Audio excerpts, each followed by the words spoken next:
आज पूरा देश आतंकवाद के खिलाफ एकजुट है, आक्रोश से भरा हुआ है, संकल्पबद्ध है। आज हर भारतीय का यही संकल्प है, हमें आतंकवाद को खत्म करना ही है। साथियों, ऑपरेशन सिंदूर के दौरान हमारी सेनाओं ने जो पराक्रम दिखाया है, उसने हर हिंदुस्तानी का सिर ऊंचा कर दिया है। जिस प्रिसिजन के साथ, जिस सटीकता के साथ हमारी सेनाओं ने सीमा पार के आतंकवादी ठिकानों को ध्वस्त किया, वो अद्भुत है। ऑपरेशन सिंदूर ने दुनिया भर में आतंक के खिलाफ लड़ाई को नया विश्वास और उत्साह दिया है। साथियों, ऑपरेशन सिंदूर सिर्फ एक सैन्य मिशन नहीं है, ये हमारे संकल्प, साहस और बदलते भारत की तस्वीर है। और इस तस्वीर ने पूरे देश को देशभक्ति के भावों से भर दिया है, तिरंगे में रंग दिया है।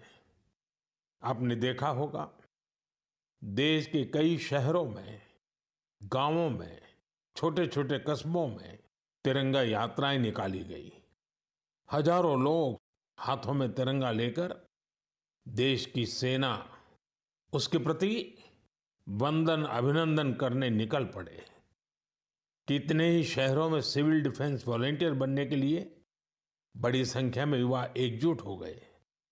और हमने देखा, चंडीगढ़ के वीडियो तो काफी वायरल हुए थे। सोशल मीडिया पर कविताएं लिखी जा रही थी, संकल्प गीत गाए जा रहे थे, छोटे छोटे बच्चे पेंटिंग्स बना रहे थे जिनमें बड़े संदेश छुपे थे। मैं अभी 3 दिन पहले बीकानेर गया था। वहां बच्चों ने मुझे ऐसी ही एक पेंटिंग भेंट की थी। ऑपरेशन सिंदूर ने देश के लोगों को इतना प्रभावित किया है कि कई परिवारों ने इसे अपने जीवन का हिस्सा बना लिया है। बिहार के कटिहार में, यूपी के कुशीनगर में और भी कई शहरों में उस दौरान जन्म लेने वाले बच्चों का नाम सिंदूर रखा गया है। साथियों, हमारे जवानों ने आतंक के अड्डों को तबाह किया। यह उनका अदम्य साहस था और उसमें शामिल थी भारत में बने हथियारों, उपकरणों और टेक्नोलॉजी की ताकत। उसमें आत्मनिर्भर भारत का संकल्प भी था। हमारे इंजीनियर्स, हमारे तकनीशियन, हर किसी का पसीना इस विजय में शामिल है। इस अभियान के बाद पूरे देश में वोकल फॉर लोकल को लेकर एक नई ऊर्जा दिख रही है। कई बातें मन को छू जाती है। एक माँ बाप ने कहा, अब हम अपने बच्चों के लिए सिर्फ भारत में बने खिलौने ही लेंगे। देशभक्ति की शुरुआत बचपन से होगी। कुछ परिवारों ने शपथ ली है, हम अपनी अगली छुट्टियां देश के किसी खूबसूरत जगह में ही बिताएंगे। कई युवाओं ने मेड इन इंडिया का संकल्प लिया है, वो देश में ही शादी करेंगे। किसी ने ये भी कहा है, अब जो भी गिफ्ट देंगे वह किसी भारतीय शिल्पकार के हाथों से बना होगा।